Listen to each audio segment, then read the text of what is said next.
যখন আমার মনটা ভালো থাকে না, মন খুব অশান্ত থাকে, কাজে কর্মে মন আসে না, তখন আমি আমার নিজের মতন করে অনেকটা সময় ঠাকুর ঘরেই কাটাই।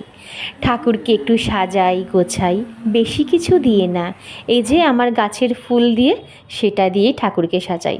তারপর যখন সাজানো কমপ্লিট হয়ে যায়, দু চোখ ভরে যখন তাদের দিকে এক দৃষ্টে তাকিয়ে থাকি, জানি না কখন যেন মনটা আমার আবার ভালো হয়ে যায়, মনে একটা পজিটিভিটি কাজ করে। অনেক দিন ভাবছিলাম একটু উরলি দিয়ে সাজাবো, কিন্তু আমার কাছে না কোনো উরলি ছিল না।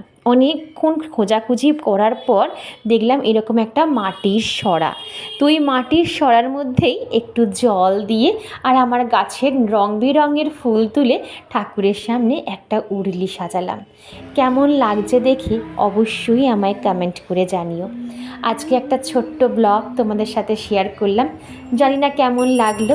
যদি ভালো লাগে একটা কমেন্ট করে অবশ্যই জানিও। আজ আসি, আবার কাল দেখা হবে অন্য কোনো ব্লগে। ততক্ষণ সবাই ভালো থেকো, সুস্থ থেকো, টাটা।